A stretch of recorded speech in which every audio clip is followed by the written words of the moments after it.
It is not guaranteed that Labour win the next election. I'm Moby, and stick around because I've got some analysis that may blow your mind, that may make you think differently about political assumptions. Let's get into it. This was one of the most disappointing books I've read in a long time. This is Broken Heartlands. It's about the red wall seats lost in the 2019 election. And I just think it's a real missed opportunity. Sebastian Payne travels around loads of different red wall seats, talking to people and finding out why did they vote Conservative and why did Labour lose its purchase, when for most of them they were generational Labour voters.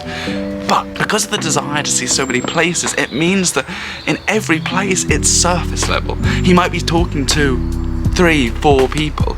It's skewed because then some of the people he speaks to aren't representative of the local area. Additionally, a huge criticism I levy of this is that it's so androcentric. Men are the focus here.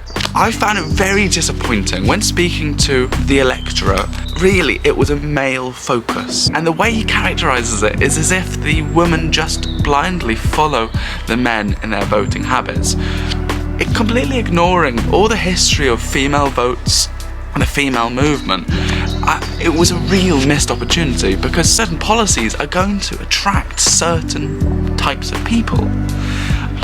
But I think one of the biggest issues I have with this is it's so economically deterministic.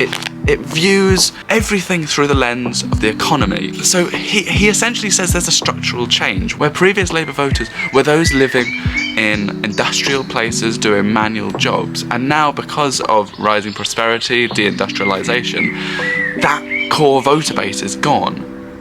And now Labour voters are often in cities. However, it really isn't that simple. Yeah, class and the socioeconomic background do matter, but you've got so many other bits. You've got political messaging, and that is where this book fell down.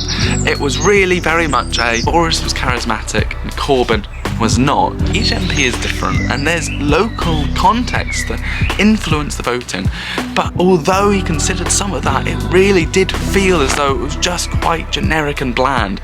But lastly, this spells the danger of political writing, because he wrote this in 2021, and he said Labour has an impossible job getting back to power, barring some kind of disaster. And look, Partygate, war in Ukraine. There's so many things that happen in politics that are unexpected.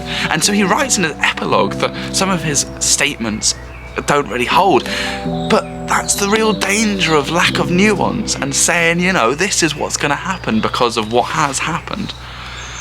So yeah, I really was disappointed. He could have really gone in more detail, speaking to individual people, communities, groups.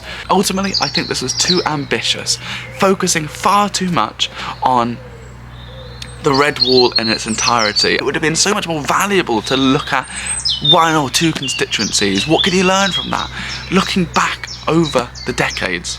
So this was a missed opportunity.